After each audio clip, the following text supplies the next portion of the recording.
प्रिय छात्रों, हिंदी के इस शिक्षण सत्र में आपका हार्दिक स्वागत है। आज हम काव्यखंड के अंतर्गत गोस्वामी तुलसीदास जी द्वारा रचित कवितावली शीर्षक कविता के चौथे और अंतिम भाग का अध्ययन करेंगे। तुलसीदास जी भारतीय जनमानस के प्रतिनिधि कवि कहे जाते हैं। उनकी दृष्टि अत्यंत व्यापक थी। उन्होंने राम कथा के माध्यम से संबंधों का जो आदर्श रूप प्रस्तुत किया है वह अन्यत्र दुर्लभ है। जहाँ श्री राम आदर्श पुत्र, भरत एवं लक्ष्मण आदर्श भाई के रूप में चित्रित हैं, वहीं श्री हनुमान सेवक धर्म की जीती जागती प्रतिमूर्ति हैं। वे श्री राम के सच्चे सेवक हैं तथा निष्काम भाव से प्रभु की आज्ञा पालन को तत्पर रहते हैं। प्रस्तुत पंक्तियों में उनके द्वारा लंका दहन के पश्चात की परिस्थितियों का मनोहारी वर्णन है। छंद देखें। बीथिका बाजार प्रति अटनी अगार प्रति, पंवरी पगार प्रति बानर बिलोकिए। अध ऊर्ध बानर विदिशि दिशि बानर हैं, मानव रहो है भरी बानर तिलोकिए। मुदे आंखें हिय में, उघारे आंख आगे ठाढ़ो। धाई जाई जहाँ तहाँ और को किए। लेहु अब लेहु तब को न सिखाओ मानो, सोई सतराई जाई जाहि जाहि रोकिए। संदर्भ पहले भाग के अनुसार लिखें। प्रसंग प्रस्तुत काव्य पंक्तियों में श्री हनुमान जी द्वारा लंका दहन के परिणाम स्वरूप लंका वासियों में व्याप्त भय का मनोवैज्ञानिक चित्रण किया गया है। कठिन शब्दों का अर्थ देखें। बीथिका गली, अटनी अटारी दो मंजिले मकान, पगार दीवार, अधमने नीचे ऊर्ध्वमने ऊपर, विदिश दिश सभी दिशाओं में, तिलोकीय तीनों लोकों में, मूदे आंख नेत्र बंद करने पर, हिय में हृदय में, उघारे आंख नेत्र खोलने पर, ठाढ़ो खड़ा है, धाई मने दौड़कर, सिखायो सिखावन, सतराई जाए चिढ़ जाना नाराज हो जाना।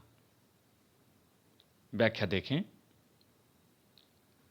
गोस्वामी तुलसीदास जी कहते हैं कि हनुमान जी ने असंख्य रूप धारण कर लिया। बीथिका बाजार प्रति, वे बाजार की गलियों में, अटारी पर, किले के दीवारों पर, प्रत्येक जगह बानर ही बानर के रूप में दिखाई देने लगे। अध ऊर्ध्व बानर, अध मने नीचे, देखने पर बंदर दिखाई दे रहे हैं। ऊर्ध्व ऊपर आकाश की ओर देखने पर भी बंदर दिखाई दे रहे हैं। विदिश दिश बानर हैं, सभी दिशाओं में बंदर ही बंदर दिखाई दे रहे हैं।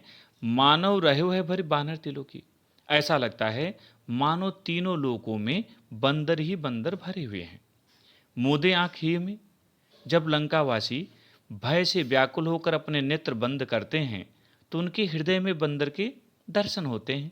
उघारे आंखें आगे ठाड़ो, और जब वे नेत्र खोलते हैं तो उनके सामने साक्षात खड़ा हुआ बंदर दिखाई देता है।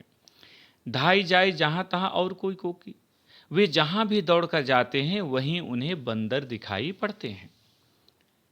वे एक दूसरे से कहने लगे कि लेहु अब लेहु तब को न सिखाए मानो, कि अब सभी अपने करनी का फल भुगतें। तब तो हम जो सिखावन देते थे उसे कोई मानने के लिए तैयार नहीं था। हमने जब कहा कि यह कोई साधारण बानर नहीं है, इसे मत छेड़ो, तो कोई मानने के लिए तैयार नहीं था। सोई सतराई जाए जाहि जाहि रोकी, जिससे ऐसा कहा जाता था वही चिढ़ जाता था, नाराज हो जाता था। इस समय यह जो विपत्ति आई है उसी कहना न मानने का दुष्परिणाम है। काव्य सौंदर्य देखें। प्रस्तुत पंक्तियों में लंका वासियों में व्याप्त भय एवं समझदार लोगों द्वारा दिए गए उलाहनों का स्वाभाविक चित्रण है। रस भयानक, छंद घनाक्षरी, अलंकार अनुप्रास, उत्प्रेक्षा, पुनरुक्त प्रकाश, भाषा ब्रज, शैली मुक्तक, गुण प्रसाद और शब्द शक्ति लक्षणा। पद्यांश पर आधारित प्रश्न देखें।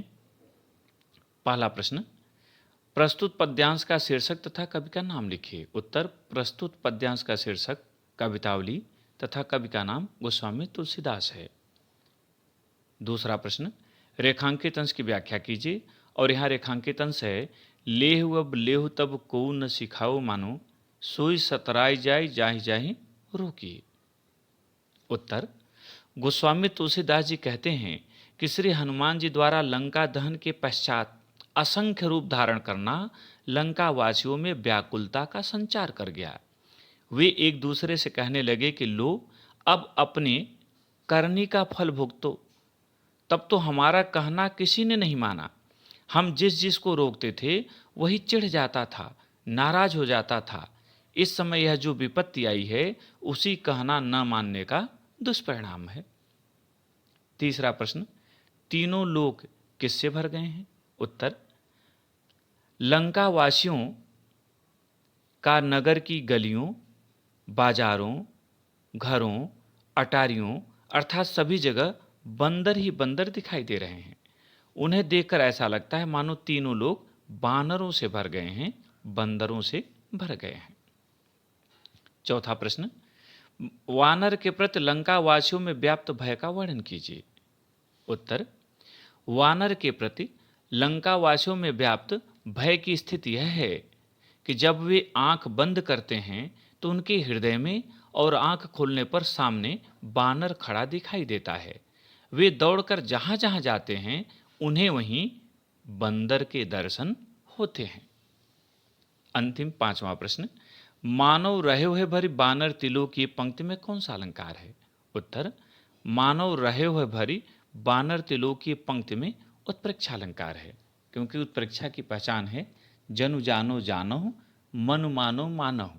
ये शब्द जहाँ आ जाए वहाँ उत्प्रेक्षा होता है, और यहाँ मानव शब्द आया है, इसलिए इसमें उत्प्रेक्षा अलंकार है। प्रिय छात्रों, मुझे उम्मीद है कि आपको यह छंद समझ में आ गया होगा। आप इस प्रश्न उत्तर को अपने उत्तर पुस्तिका में नोट करें और अभ्यास करें। बहुत बहुत धन्यवाद।